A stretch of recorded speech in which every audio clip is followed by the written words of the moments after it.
I'll wait one last minute in case anyone else turns up, but if they Oh, don't, there's no problem at all. Yeah, so what I've done, I've prepared a PowerPoint of showcasing the itinerary.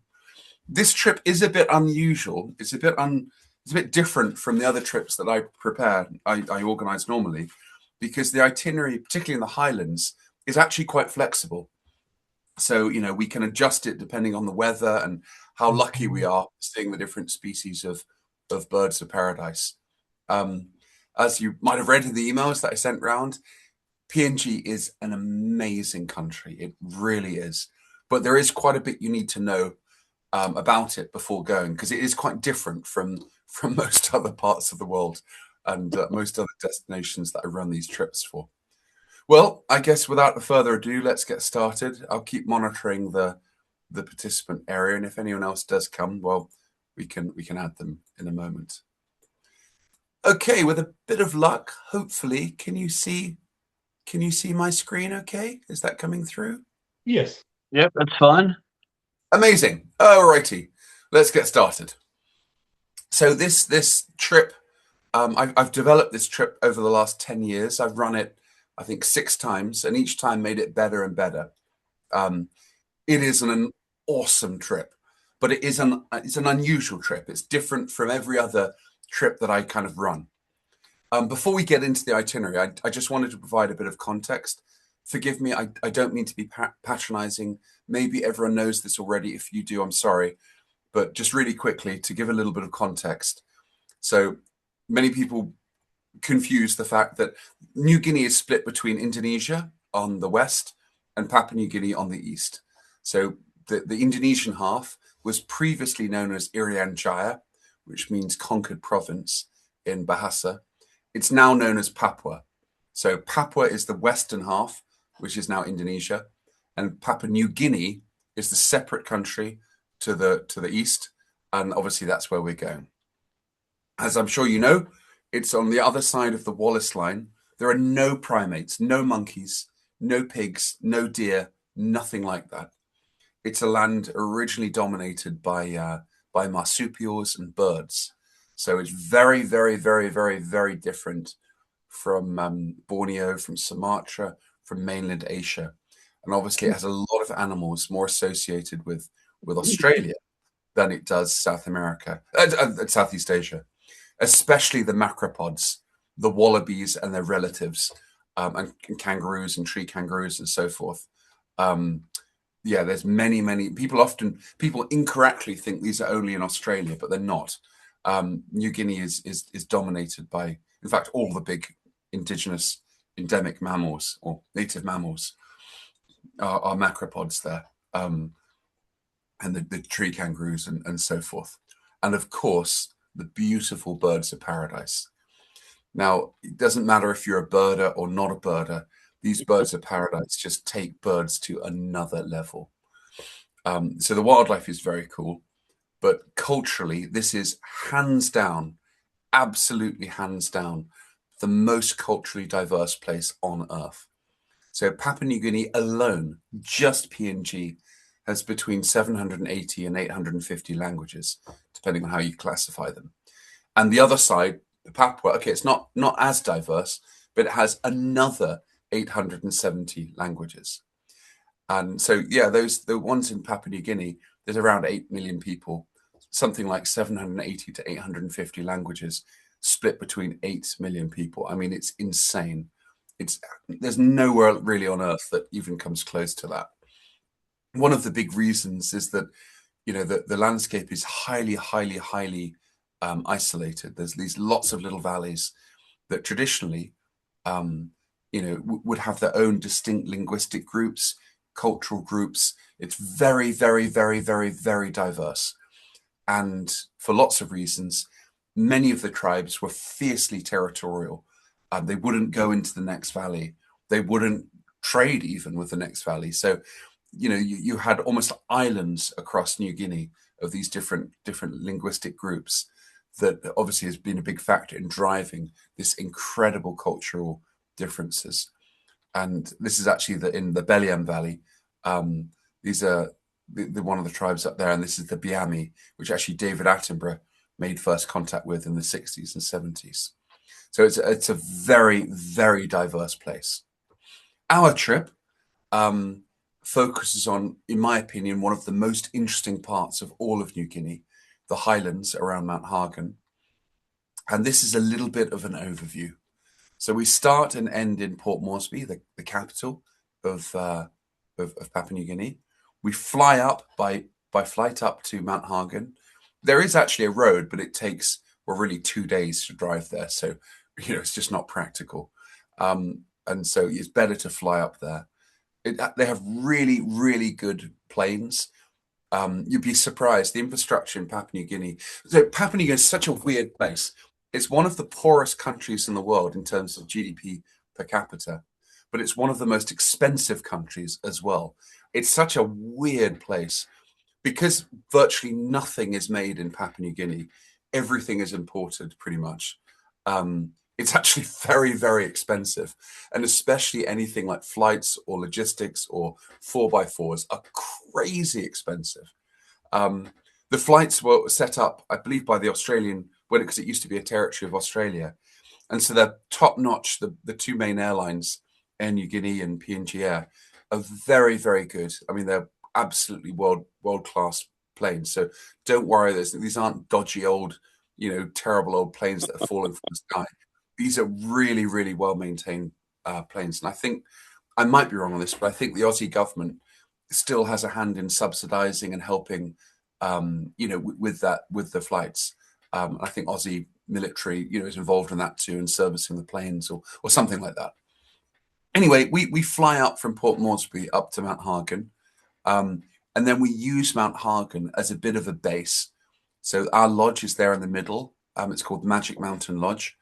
And then we over the next week, we've got a series of activities and locations that kind of spider web out from Mount Hagen to do all these different locations, the Hulliwig Men, the Mud Men, and so forth. It is, all I can say, it's an amazing place. As hopefully you've got in the emails, it is kind of the Wild West. It's not luxury. It's amazing, but it's not luxury. It'd be wrong of me to let you think you're going to like 5-star, caviar and champagne sort of destination. It's not like that at all. It's perfectly beautiful. It's perfectly lovely. The accommodation is perfectly fine, but it is a rougher trip. It's a Wild Westy kind of trip. The roads are really bumpy and slow. You guys, you'll get to know the 4x4s for sure. But honestly, like all of that aside, it's one of the most incredible places I've ever been. I've gone to a lot of countries and run 90 plus of these group trips and probably about 300 research expeditions now. And it's one of the most amazing places I've been. The tribes might look fierce. Let's be honest, they're big. They chew betel nut and have red saliva, which looks like blood, but it's not. It's betel nut. But they're some of the warmest, kindest, friendliest people I've ever met, especially in the Highlands. Well, we start in Port Moresby. Port Moresby is the exception. You have to be careful in Port Moresby. That said, it's not as bad as it's. If you look online and type in Port Moresby, you'll read stories by people who have never been there, saying how it's like a war zone and it's like like going to Iraq or something like that. It's not like that at all. I've flown in and out 20 times. I've never had a problem. I've never had any problem, or anyone on my group has ever had a problem there. That said, you do need to be a little bit safety conscious. It's something I would classify it something like Cape Town, Johannesburg, Rio de Janeiro, Sao Paulo, a city like that. If you walk around at 1 a.m, with a bundle of cash in your pocket and a camera, you're going to get mugged. Definitely, that's going to happen. But if you're sensible, you'll be absolutely fine. What I personally recommend with everyone that comes is just use it as a transit point. It's just not worth the risk. It's not a particularly great city in the first place. And besides, we go there at the end anyway to do all the best stuff. The beautiful museums, which are world class, the nature park, the botanic gardens. We do that at the end of the trip anyway. So I would recommend just using it as a arrival point and a departure point. So what that means is book a flight to Port Moresby, land the day before the trip begins. Or like there's a lovely one I always recommend to everyone called the Holiday Inn Express. They send a shuttle. They literally meet you with a sign. You jump in their shuttle bus. They take you to the hotel. This is it actually here. It has a lovely restaurant, a lovely pool. Like, okay, there's a little market outside. There is an art market you can go and see. But honestly, I would just arrive, sleep at the hotel, eat at the restaurant inside the hotel, be 100% safe. And then we all start safe and sound on the first day of the trip. It's up to you, but it's just not worth the risk. Like, again, I've never had a problem. And lots of people come on these trips and do explore Port Moresby, and they're absolutely fine. And that's great. But it's just not worth the risk. It would ruin your trip if you got mugged before the trip even begins. So I would recommend just arrive, jump in the shuttle, get to the Holiday Inn, check in, enjoy the pool, have a few cocktails, have a nice glass of wine, have a nice swim in the pool, and then get ready for the start of the trip. So the start of the trip, we fly up from Port Moresby to Mount Hagen. I book all the flights, so you don't even have to worry about them. And then we stay at the Magic Mountain Lodge.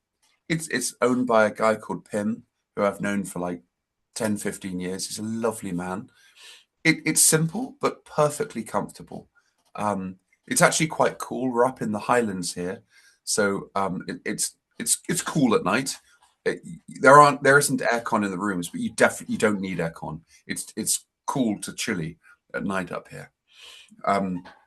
It's a beautiful lodge. They've got nice little rooms. Simple but comfortable. Within the lodge itself, they've got a lovely bird feeder. There's several birds of paradise that come literally to the lodge. So yeah, you can literally see them from where we have breakfast in the mornings. We basically have a week to run around Mount Hagen. And the great thing about this trip is that we have the guides, the 4x4s, and basically everything else is flexible. So depending upon how we do, we can adjust it as we go. But the real highlights are we've got 4 key tribes that we've got to go and visit, around 12 beautiful birds of paradise to see, and a whole rainbow of orchids. And there's one species of Nepenthes pitcher plant, the Nepenthes maxima, that we can see up there. So the truth is, this is unlike every other trip I run, where we have day 1, we're doing such and such, day 2, we're doing such and such. This week up in Mount Hagen, we can totally adjust day by day.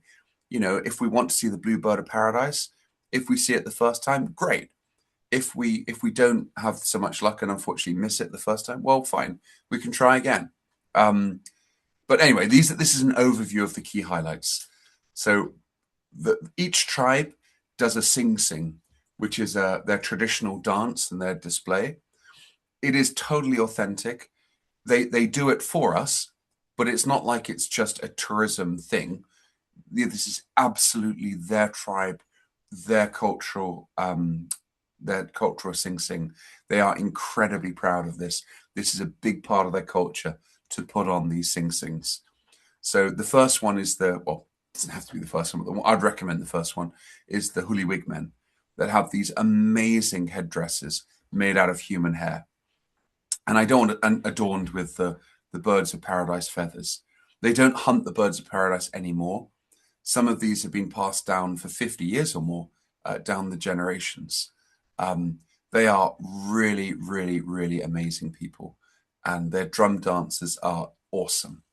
So we see the Hulis, and again, I don't want to ruin it because if I show you too many photos, it won't be special. But they have an amazing sing-sing there, and on these kudu drums, they're traditionally made out of iguana skin. Oh, sorry, not iguana, monitor lizard skin, yeah, they're really wonderful. They're my favorite tribe up there. We've also got the Mudmen. They have an amazing story why they make these mud masks with pig's teeth. Again, if I tell you it now, it'll ruin it. So just trust me. You just gotta wait to be out there and see it for yourself. But we'll go see their Mudmen and their sing-sing, and they tell the story of how they were they were chased off the mountain, and why they wear these mud masks and adorn themselves like this. It's kind of interesting. Right near them, there's some interesting skull houses that are connected to the story of the Mudmen, so we can go and visit them and see the mud masks. These are the Kalgoorlie Mudmen, this particular tribe. We can then go to Chimbu to see the skeleton warriors, and we hear their story again, why they dressed in ash and dressed like skeletons. And then last but by no means least, the Hagen Wigmen, that are they're very, in some ways they're similar to the Huli Wigmen, but they have very different headdresses, also made out of human hair. But the people that we stay with and the guides that we're with, they're all Hagen. So they are very, very proud to show us the Hagen Sing Sing while we're there. Almost certainly, while we're there, Pim will put on a mumu. A mumu is like a traditional feast. I mean, okay, on the one hand, it's a bit sad to say this, but it's just the truth, the reality. They'll slaughter a pig. Pigs are very valuable in New Guinea. They can be up to multiple $1,000s. As I was saying earlier, it's such a weird place. It's super poor, and a lot of Papua New Guinea is total subsistence agriculture. But yet prestige items like pigs or cassowaries or snakes that they used for bride price ceremonies are really expensive, even by our standards. Pigs can go for like $4,000 or $5,000 in Kenya. Anyway, they'll slaughter a pig, and well, if you're not squeamish, I really recommend you seeing the whole process. Okay, not the killing of it, because you might not like that, but after that bit, they basically cut up the pig, dig as a whole community. They dig an earth oven, which is the mumu. They line it with leaves. It's like the Polynesian earth ovens. Get red hot stones, put the stones in the mumu, line those red hot stones with more leaves, then put in the meat, then put in the vegetables, then put on more leaves, then cover it. Then as that's all cooking, they'll do the sing sing of the Hagen Wigmen. And there's an amazing skull house. Usually there's loads of artifact traders that come in and do like an artifact market. They often have stone tools, all sorts of amazing things to see. Even if you don't want to buy anything, it's just incredible to see. I've bought bows and arrows there. I bought all sorts of incredible things in that artifact market. And one year they actually had a bride price. So PNG is very different from the rest of the world. So they don't really have marriage as we know it. They still have bride price ceremony where two tribes will literally, the woman leaving one tribe goes to the man's tribe, but the man's tribe has to give a bride price to the woman's tribe. And this can often be literally like 40 pigs. It can be thousands and thousands of kina. It can be cabbages. It can be all kinds of different different goods. It's not as mercantile as it might sound. It's a very, very important part of the culture. And it's literally how people get married, as it were, out there. And sometimes there's bride price ceremonies happening. Twice I saw them there. So if there's one of them happening, we'll go and see that. It's just opportunistic. We'll just see what happens. There's no way they put these on for tourism. It's totally part of the real culture. So it just whatever is happening there, we can opportunistically go and see.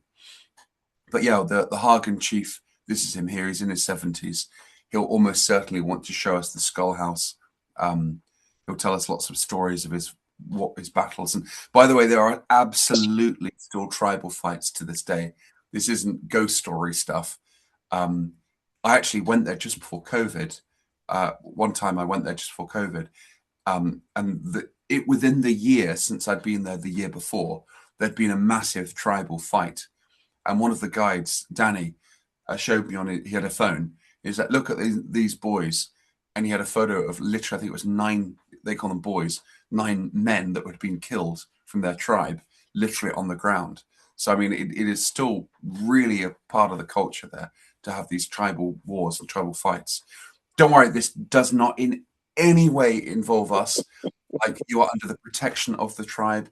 I would take my children there. It's the safest place.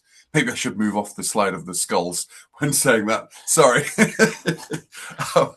Anyway, it's like when you get there, you'll see what I mean. It's the kindest, warmest culture you'll ever meet. And I cannot recommend bringing enough, like loads of little books, toys, presents for the kids. We'll go to villages and it'll be a stampede of smiling kids. And it's just wonderful. I love it there. It's been a couple of years since I was last there, so I hope they remember me. They might have forgotten me, but last time I was there, like it was like a homecoming. It was so lovely. Anyway, so we do all those 4 different tribes. Then, as mentioned, we've got up to 12 species of birds of paradise, and these take birds to a different level. There should be another word for these animals. They're not birds; they're heavenly. In fact, many of the first explorers honestly believed that they never landed, and they fed by eating mist, because some of the early 18th and later century European collectors sent them back without feet.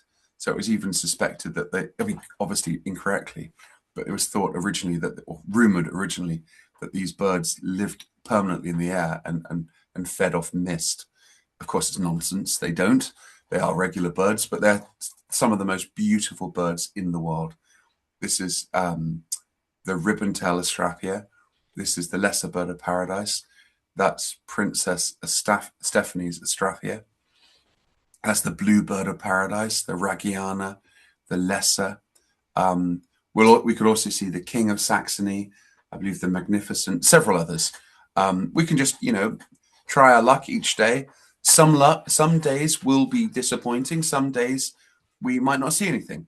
Other days we might pick 3 species up. I'm afraid it is early. There's no other way to put it. We have to get up at like 4 or 5 a.m. to get into position, because the displays are really, really short, sometimes 15 minutes, and then they stop. So I'm afraid it is a little on the early side. But hey, we go to bed early, get up early. It's not too bad if you get into that rhythm. And we can just do as much or as little as everyone feels like. Or if anyone wants to skip a certain day for the birds, that's fine. We've got heaps of local cars, local 4x4s, and it's not a problem if some people want to do birds one morning and some people want to skip it and meet us at the orchid sites or whatever. It's absolutely fine. On the subject of orchids, we've got some brilliant, absolutely amazing. There's 3 little conservation centres with planted and wild orchids, and they are just some of the best places in the world. Absolutely crazy orchids, bulbophyllum, all kinds of dendrobiums, all sorts of interesting orchids there. Anyway, so that I deliberately haven't structured it by day. If you remember, we kind of spend that week, those 7 days up there, basically going around the Mount Hagen area, adjusting it day by day, depending on how everyone feels, what everyone wants to do, what everyone's priorities are, what we've successfully achieved, what we haven't achieved. We can just keep updating it and adjusting it day by day. But basically, we work through our time up in Mount Hagen, and we'll, of course, definitely see all 4 tribes. Definitely have the Moo and the Sing Sings. Definitely do the orchid locations, and we should see up to 12 birds of paradise as well. After that time in the Mount Hagen area, fly back to Port Moresby and sleep at the Holiday Inn. We've then got a lovely, lovely day to go out to Variata National Park, which is a beautiful national park. It's a really good one to see the Regiana bird of paradise right in front of us. All the birding sites and the display perches of the birds are like at eye level, so we'll see them up close and personal. And then there's 2 other great things: the nature park, which is formerly the Botanic Gardens, and the Wildlife Adventure Park. Again, because this was sort of set up and kind of run by the Australians, 50 years ago, it was put on a really good start. And these 2 are brilliant. All 3 of them, in fact, are brilliant, brilliant, highly recommended. Variata National Park is a great conservation area. And again, the birds are really up close. They're usually at eye level. It is a little bit early start, again, because it's the only way to get and see them in time. But it's very flexible, and it's just a lovely place. Then the nature park, okay, they are captive animals, but I know the people that feed them there, and we can get up close and personal with even more different bird species that we won't otherwise see. Like this is the eastern parotia and the rifle birds and other birds of paradise that we won't see in the wild. We get up close and real personal and see them. So yeah, I mean, like I say, it is a bit of a wild westy sort of trip. It's definitely a bit more rugged than most trips I run, but it's awesome. It is absolutely fantastic. And if you're willing to get up early, you will see some amazing birds of paradise. Um, a few little miscellaneous points. So a lot of people ask about vaccinations. I mean, it is a malaria zone. The truth is malaria is low risk in the highlands. Lots of people come on these trips and don't bother with prophylaxis. I have to because I'm running trips back to back, and I literally can't afford in every sense of the word to get ill. So I have to take malaria prophylaxis. But a lot of people go there and don't. It's up to you. I'd really recommend talking to your doctor and GP and getting their input on it. What's the altitude?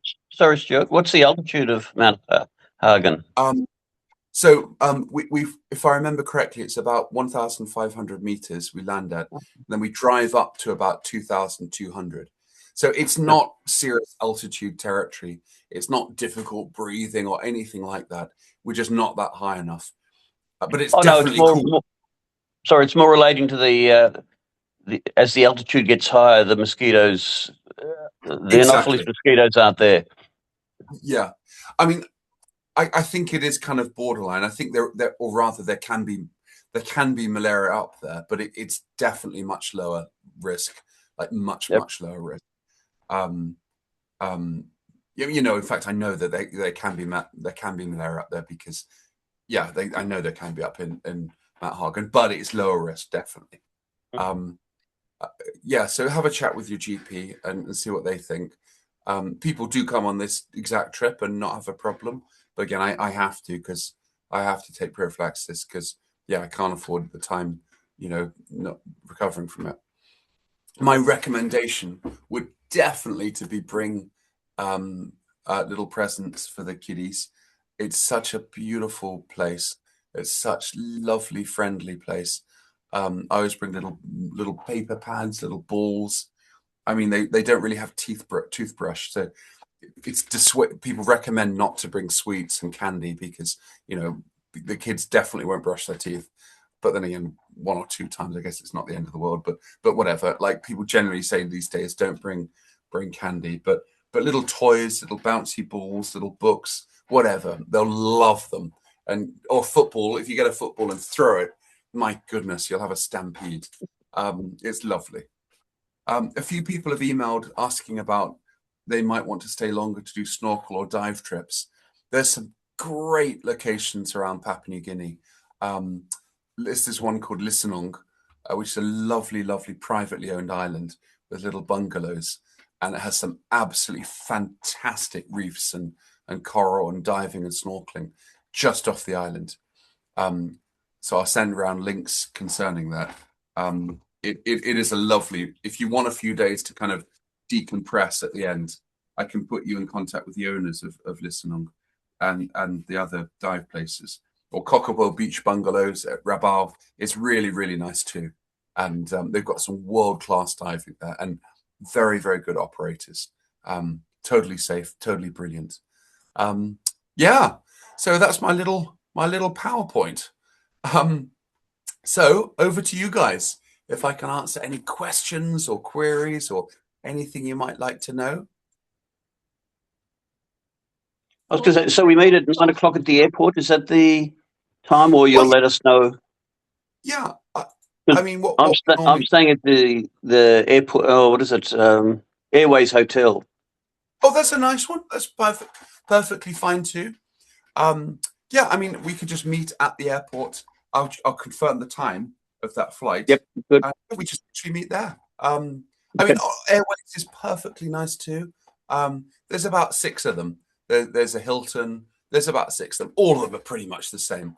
They send a shuttle bus. Just confirm your time. Obviously, your international arrival time to them, and Hmm. yeah, or there's a phone. There's a system with a phone actually at the airport as well, with all the hotels. You can press them and call them. But yeah, just do it ahead. Then it'll be easier. And yeah, they'll pick you up. Have that night before the trip, then at that hotel. Then yeah, we just meet ready to fly out, and then we all together. And from that point on, yeah, all no problems, all together. Like I say, take it all with a pinch of salt, Matt Hagen. If you look online, you will see horror stories by people that have never been there. It's not as bad as it sounds.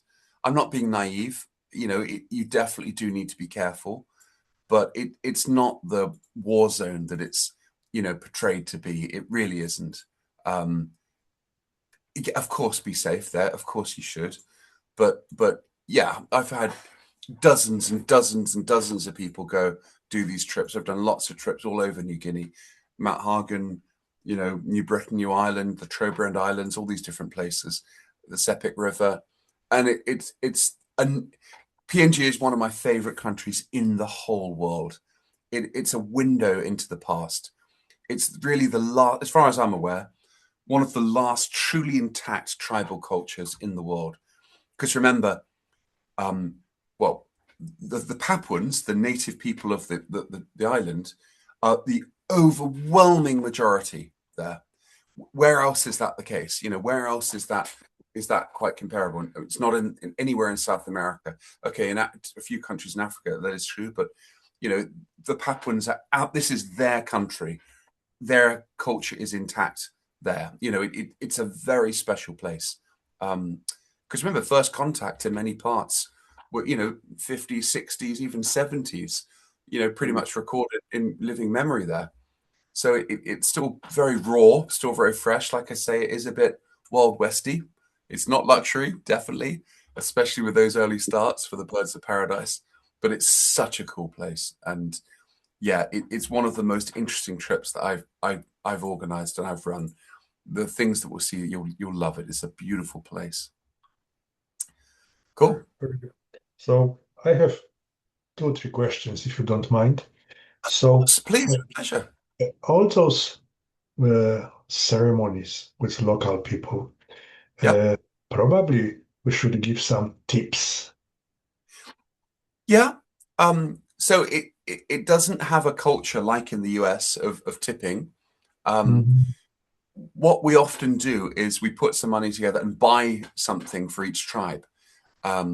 We buy them, food or vegetables or something like Mhm. that.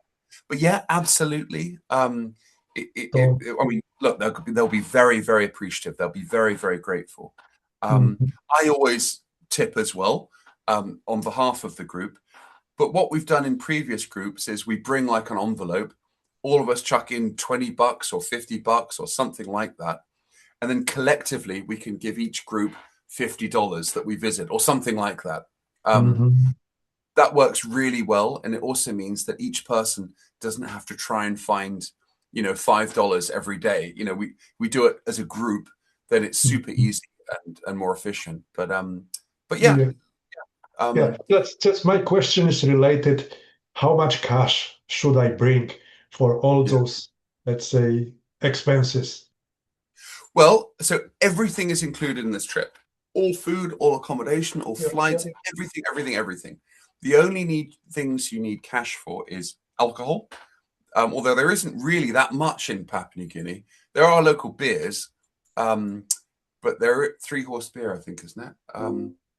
Uh, anyway, we can buy bottles of beer for the evenings, but there isn't that much choice, really. Souvenirs, there are some pretty good opportunities to buy either the stone tools or real bow and arrow. This is not tourist stuff. This is real bow and arrows, spears, and so forth. And actually, that artifact market up in Mount Hagen, they can have some incredible things there. Mhm, Shields, spears, bows and arrows. I mean, every year it's different, so it just depends what there is there at the time. They will, I'm afraid to say, they will also have endangered animals like couscous or and so forth, which in past I've actually bought and released.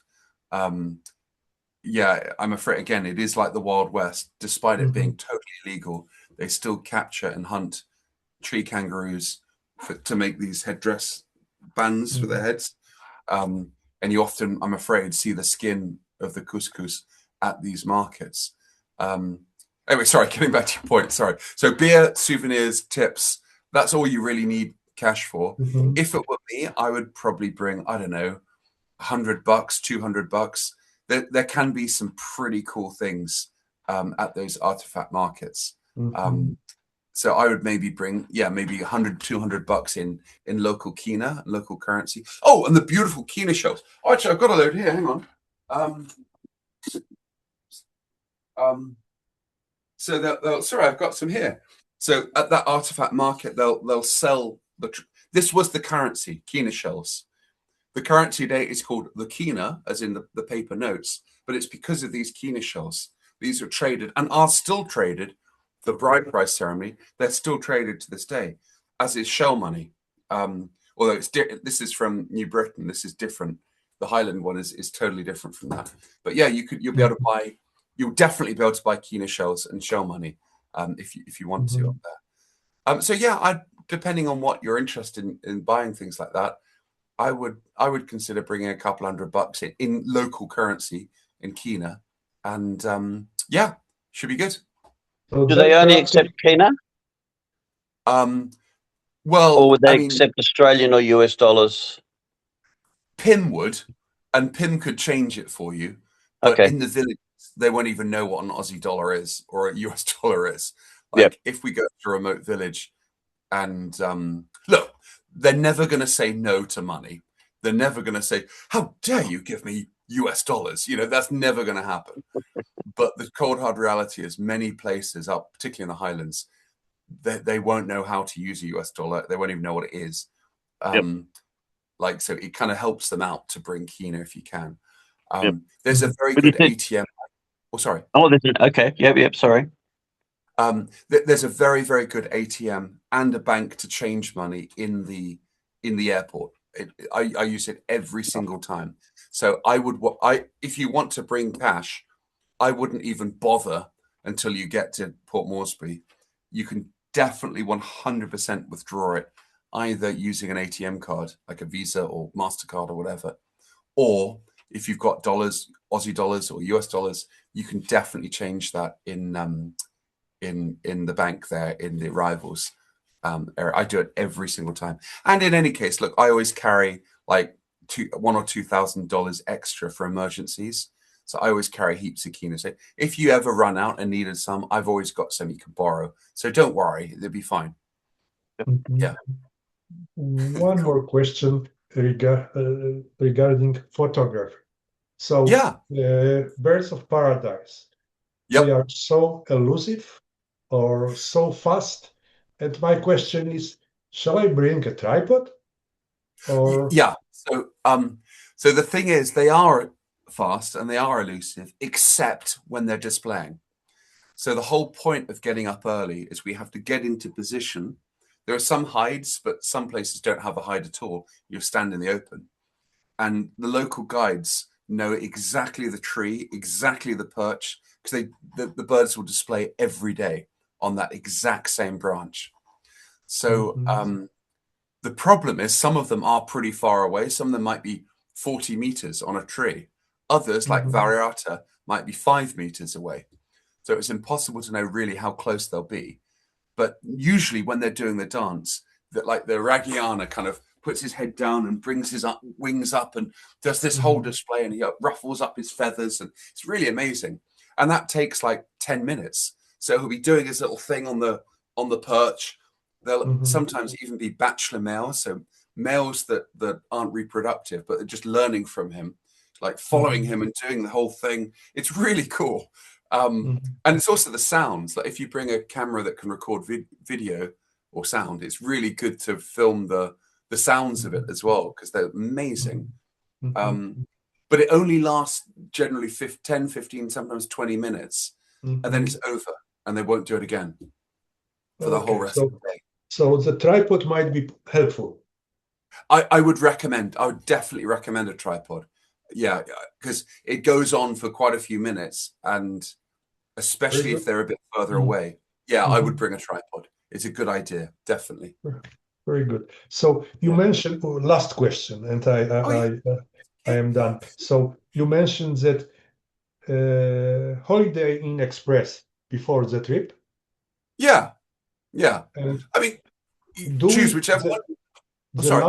The last day we stay in Holiday Inn Express or not? Yes, I'm definitely. asking because we stay one more night at this place, so I want to book exactly the same hotel we stay in.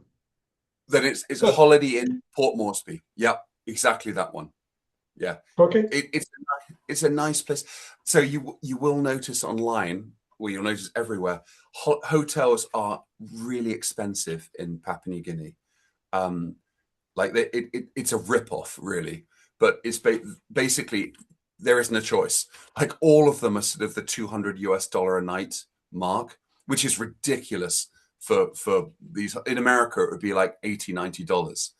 But like I was saying at the start, it's this weird paradox. Despite being a poor country, everything's imported and everything is expensive. So unfortunately, the hotels are a little bit on the pricey side. I'm pretty sure that Holiday Inn Express is about, I think it's about $200 a night. But every hotel in Port Moresby is that much. Like it's crazy. If you go to Indonesia, the same hotel would be 50, but it's Papua New Guinea. It is what it is. Yeah, it's a very strange country in that sense. It's a very strange place. Yeah. We are not going for a long vacation there, so just only for survive. Yeah, Maria, cool. Do you have? Yes, I have a question. What kind of weather we can expect during this time, and what kind of clothes should we prepare? Well, so I'm about to send you an expedition information document with a whole list. Okay. The truth is, though, we're kind of a bit of a mix. So we're in the lowlands at the end, which is hot and tropical, but we're in the highlands during the trip as well, which is cool and can be rainy. So, I mean, the honest truth is you kind of need some light weather stuff like T-shirts, but ideally you sort of also need something warmer. And I definitely recommend bringing like a lightweight water jacket too, like a waterproof, like one of these little water jackets. I mean, we're going at a really good time of year, but it can rain any time of year. So the truth is, I can't really predict what it's exactly going to be, but I would definitely bring some light clothes for hot tropical conditions. And in the day, even in the highlands, it gets pretty warm, but also some warmer clothes, especially for night. Because at Mount Hagen, it gets cool. I mean, not cold, but it definitely gets cool, probably down to 14 degrees C, something like that at night. Like it definitely gets cooler. Yeah. So yeah, a bit of a mix. I know that doesn't really help, but a bit of a mix, hot and cold clothes, and definitely, if possible, waterproof. Again, usually it's fine, but we might have a little bit of rain on some of the what we statistically are likely to out of nearly 2 weeks there. Yeah. That's okay. Cool. Oh. Well, if there's anything else, I mean, of course, let me know at any time. I can always jump on another Zoom or answer any questions. Sorry if I've been a bit slow. I led 5 trips back to back. I led a Venezuela, Guyana, Sulawesi, then 2 Galapagos trips. So I've been a little bit out on the road, but I'm now here in the UK for 2 months. So if there's anything you need, just let me know and I'll reply immediately. All things said and done, this is an amazing place. Hand on my heart, this is one of my favorite places on earth. But it's not champagne and caviar. It's more Wild Westy, more rugged. Yeah, but it's an incredible place, and I really hope you'll enjoy this trip. It is an awesome trip. Yeah, we hope for awesome trip. Oh, that's great. Cool. Well, maybe last question: how big is our group? So at the moment we're 9. A couple of people inquired if they wanted to come. I've got a lovely friend called Josh, and so there could be 2 leaders, and we split. We all sleep at the same place, but have 5 or 6 in each subgroup. But at the moment, we're 9. 9. Okay. Yeah. Cool. You don't want a really big group for this itinerary, like especially with the birds. You know, bigger groups would kind of scare them. So it might be a good idea. I might bring Josh anyway, and so we can do like 2 little subgroups. The smaller we are, in many ways, the better, to be honest. Because I mean, look, it's fine, but like, yeah, 4 or 5 is better than 8 or 9 to see the birds of paradise for sure. But either way, we'll definitely get them. Very cool. Good.